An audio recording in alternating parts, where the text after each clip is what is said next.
Hey, everybody, and welcome to a brand new episode of the Rock for Him podcast. I'm Jeremy, aka the Big Boy, and with me is my host, my good buddy, my brother in Christ. This is Jason Sanchez Bukowski. Bro, how's it going? Oh, my word, my brother.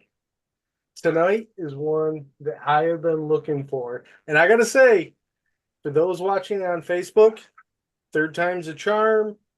We've tried this three times. And Yeah, I, honestly, Wretched, um, this is one of my bucket list podcasts to do. mine I too. I have wanted to talk with you for such a long time. So thank you for joining us.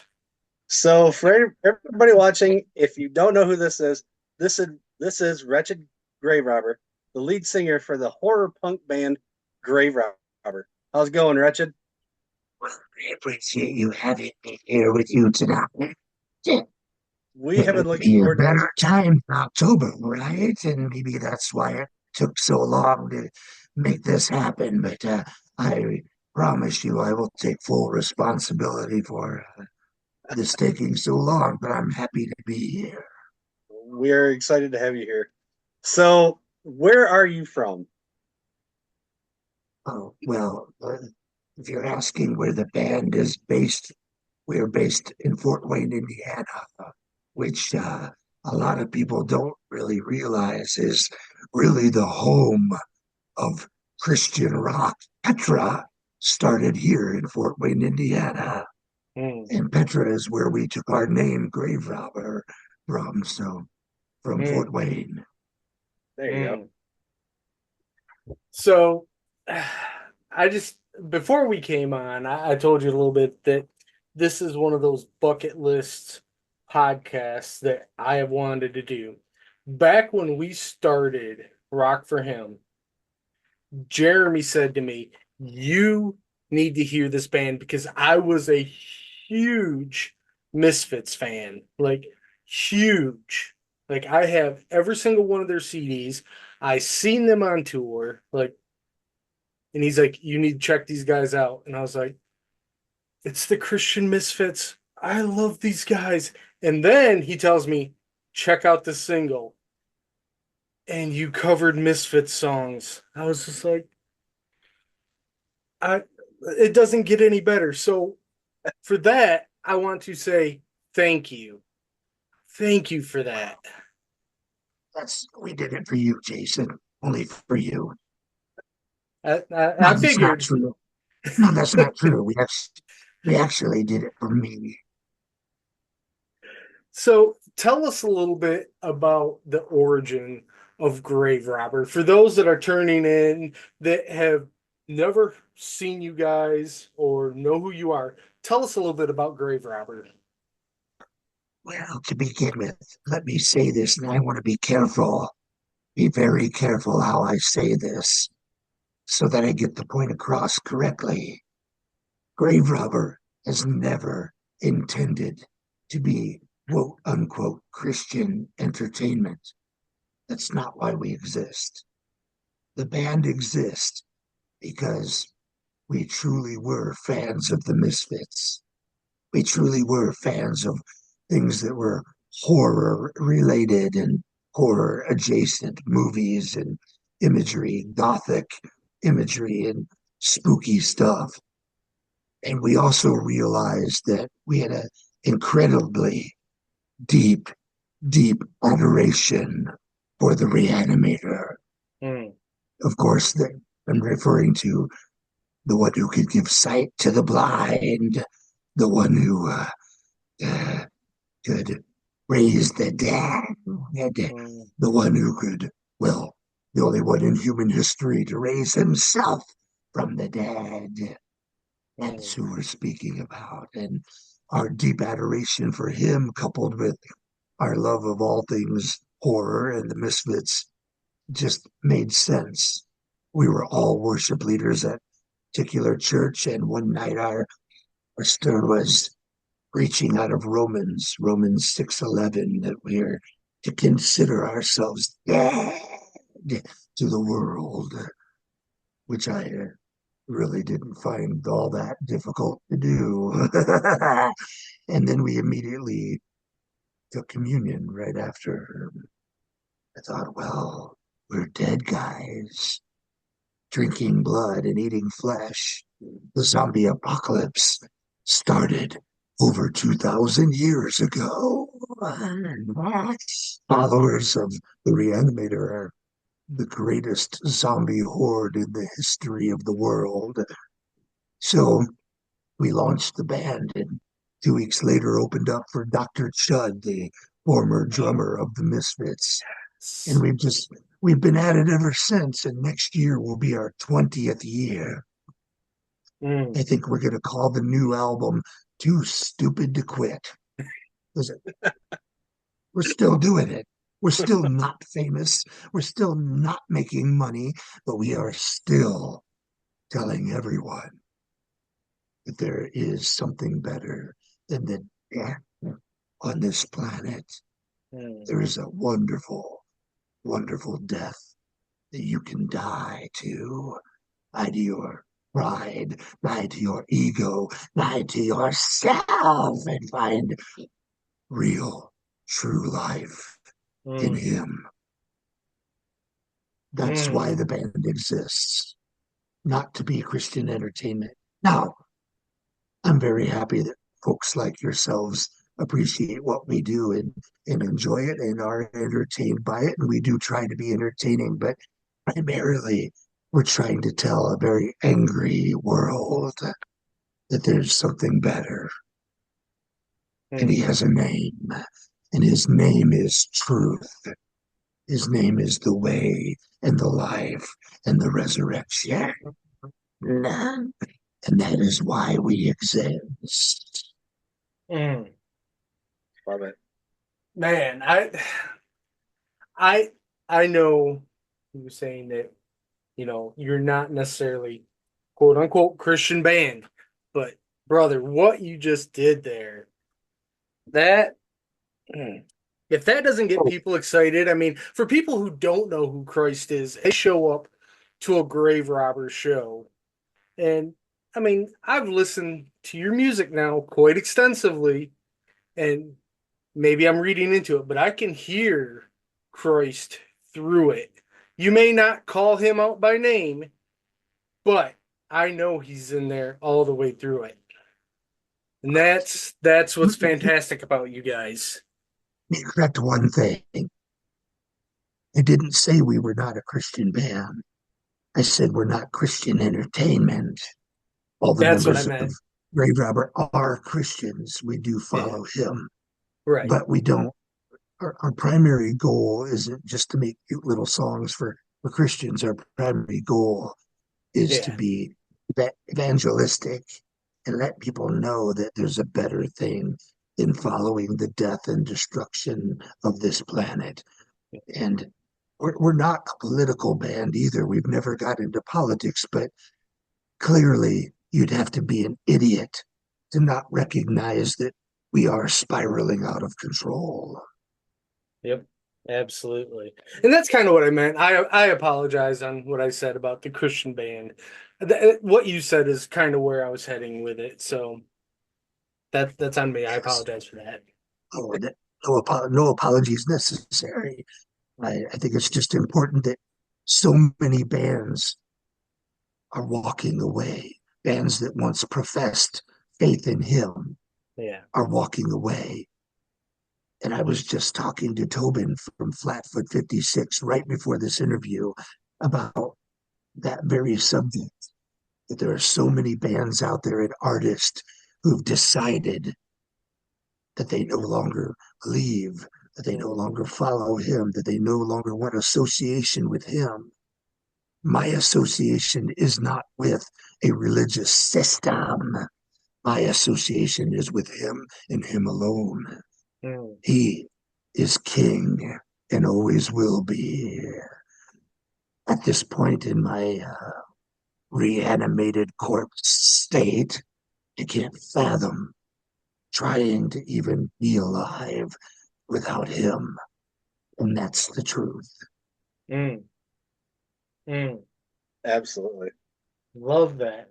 And I before do. Jeremy gets into his question, for anyone that's watching right now on Facebook, if you want to drop a question in the chat, we will toss it over to Wretched and have him answer it, or we'd be happy to read it off here. But Jeremy, go ahead. So one of the things we love to do on our podcast is we love to get your testimony. How did you become a Christian? How did you become a follower of the Reanimator? Well, yeah, our name was taken from the Petra song Grave Robber. And back in, I believe it was 1985, I was present at a Petra show and they played that song. And the song says, well, let me see. Let me get the lyrics real quick in my feeble zombie mind. Where is the sting? Tell me, what does it say? Where is the sting? Tell me, where is the prize? When the grave robber comes like a thief in the night. And the song is about the sting of death. The song is about him coming back and stealing us from the grave. The last enemy to be defeated was death. Hmm. Death has been defeated in him. So that night, I guess I was just tired of being dead. I wanted to be alive, truly alive. So I submitted to him that night, Hmm. and I did what so many good little Christian boys do. I did all the right things and said all the right things, and I learned the lingo, and I learned how to maneuver within those circles. Like so many good little Christian boys, I backslid for many years, and he pursued me. He is the kinsman redeemer who Hmm. seeks and saves, and he found me again Hmm. and brought me back. However, this time it was different. He brought me back in a different state, not in the state that I was in before, but a state of, well, scarred, bruised, battered, beaten down. I had to be rebuilt. As you can see, that's still in progress. Hmm. I don't try to be perfect anymore. In fact, I don't even try to be a Christian. I gave up trying to be a Christian a long time ago. I don't try. I just am. I rest in Him. I let Him do the work. Hmm. I mean, the fruit of the Spirit: love, joy, peace, patience, kindness, goodness, faithfulness, gentleness, and self control. I have none of those in and of myself. I have to Hmm. rely on Him and trust in Him, and He is always faithful to complete the task that He started out. So that's the simplest version of my story, Hmm. that He found me twice. Nice. Never did I think I was going to be sitting here getting the gospel preached to me by a zombie. Well, wait a minute. That sounded a little bit racist. Can we back up on that a little bit? Oh man. So I know. You just call him as you see him. I get it. I do. So I People. want to ask you about your latest release, the Cellar Sessions. Oh my goodness. There is one particular song on there, and Jeremy's gonna crack up when I talk about this. I didn't know I needed this song in my life, but I completely needed a horror punk version of The Rose in my life. Like, who knew you needed a punk Bette Midler song? Like, I didn't know that. But Yeah. everyone that I know that likes punk music, the Misfits, I'm like, dude, go grab this CD and listen to this. And inevitably I didn't know I needed that in my life.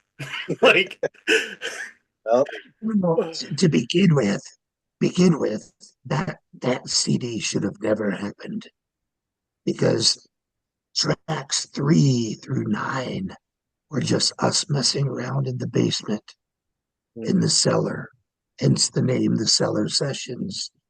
So that CD should have never come to light. But I got to give credit where credit is due to Dave, the owner of Thumper Punk Records, for hounding me for 10 freaking years. Please let me put this out. And I said, absolutely not. It sounds terrible. Well, they were finally able to recover the individual tracks, handed them over to Tim Bushong, and he made them at least somewhat palatable. They're somewhat tolerable now. During that process, we recorded a Misfits cover for a Misfits tribute, which was a celebration of the Earth AD album, and we got the title track. So we thought, well, why not throw that on there somewhere? Then someone asked us to do a Metallica song, and I said, well, if we're going to do Metallica, we need to do the song that they hate, which was Escape. So we did our own version of Escape, and way back in 2009, we recorded a version of Black Sabbath's Children of the Grave, and it was a hidden bonus track on our Inner Sanctum album. Well, we have now paid for the licensing, and that is now, um, on that album. So this album should have never happened to begin with, but I am overjoyed that so many people seem to find enjoyment in the album. I think it's a fun listen. I don't think it's anything to take all that seriously, but in the process of goofing around in the cellar, we just decided to record some songs that were just ridiculous, songs that you purposefully would never even imagine, that you would never guess that Grave Robber would do, or that any self-respecting horror punk band would do. And we recorded The Rose because years ago we were backstage and back in the dressing room, and there was a piano that was so out of tune it probably should have been set on fire. And I just raised my skeletal hands up and started banging on it, not really playing a chord, but just bang, bang, bang, bang. And so as I was doing this, one of the guys grabbed their phone and started recording me, quote unquote, playing the piano, which I do not do. And as I did that, I sang, "It is heaven." And we shot this little video. Then we told everyone on social media we were releasing a new single, and they wouldn't believe what it was. And then we played that clip. It was for April Fool's Day. Well, one of the first songs we tracked in the cellar was the same song, and we said we're going to release The Rose ourselves, like our mixes, which were terrible, and we gave them away for free to fans of the band because they're so bad. I think you can still find them on YouTube, but please don't look for those. You'll hate your life. They're that bad.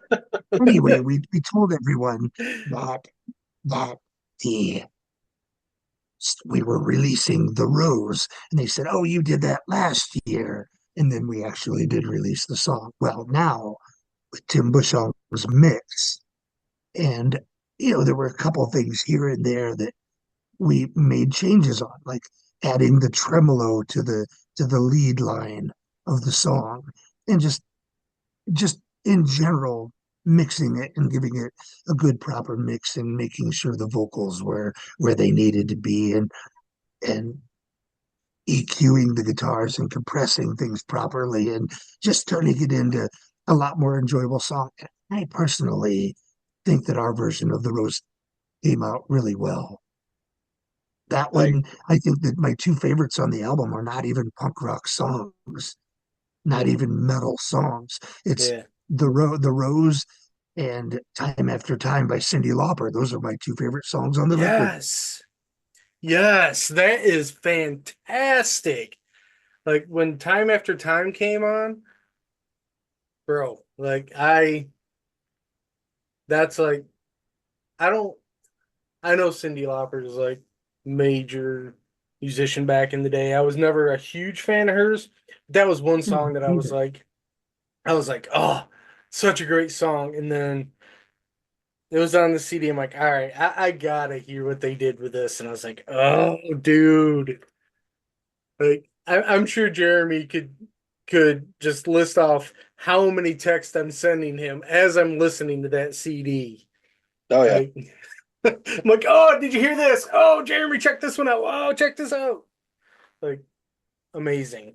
Well, before we went live, I was listening to you talking about your favorite Metallica releases and the ones Yeah. that you don't like. And but, I was like, oh, what am I in for? They're gonna rip our new record to shreds.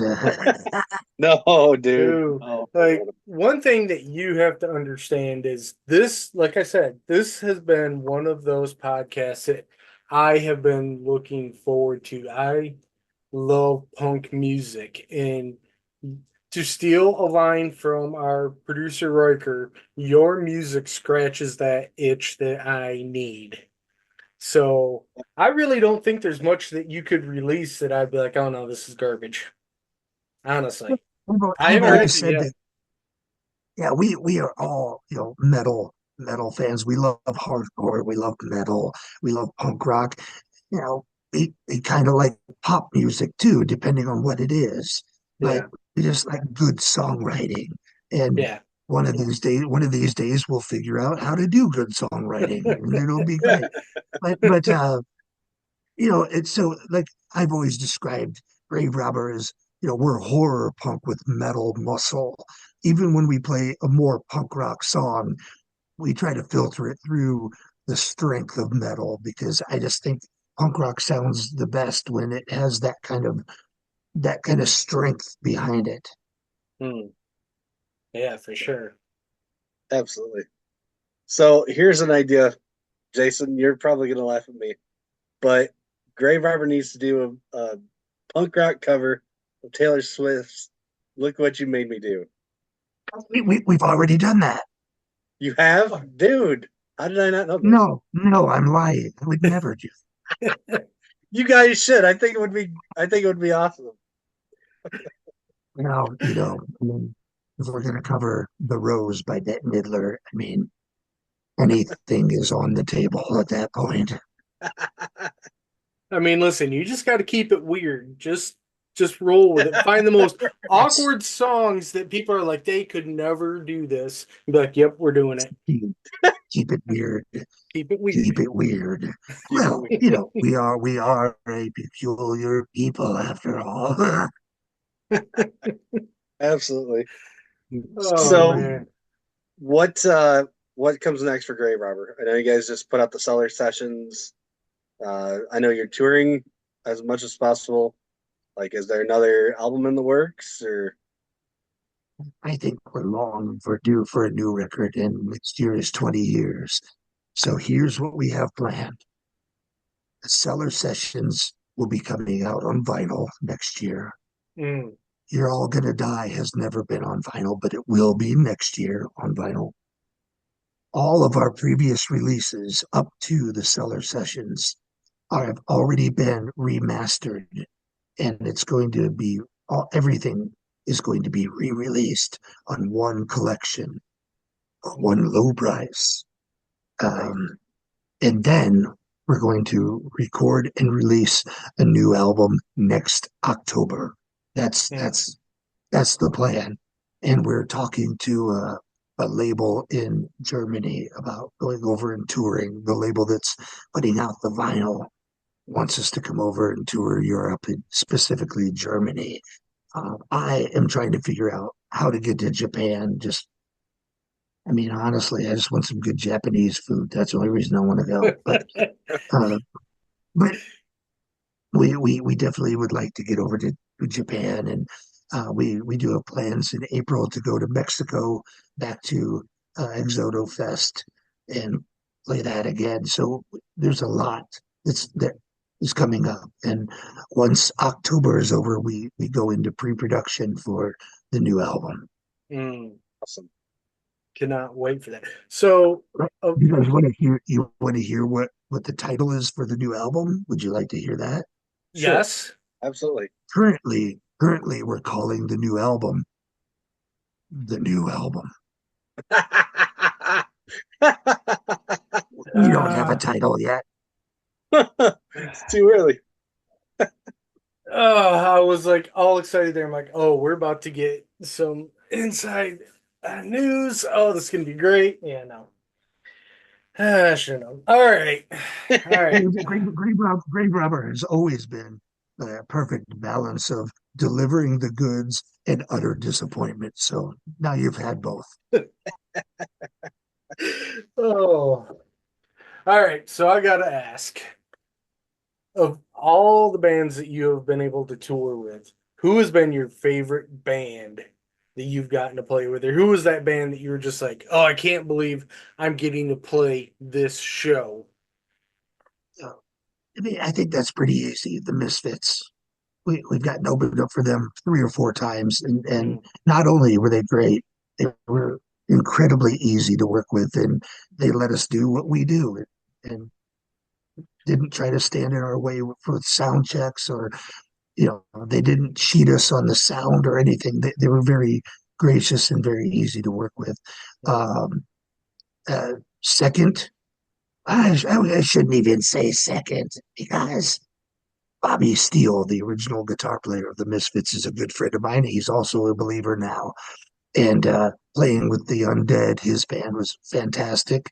We played with Wednesday 13, and he was absolutely great to work with. Very, very nice guy. On stage, he's the evil, violent, foul-mouthed monster, but off stage, he is the perfect Southern gentleman. He was great to work with. We've played with DRI a couple times, and they've always treated us really well. They were kind, good to hang out with. We played with Doyle. He's super quiet, doesn't say anything, doesn't hardly talk. But his band members, he's profoundly shy. But it was great to play with him, and again, allowed us to do what we do. I mean, those guys they've been where we're at.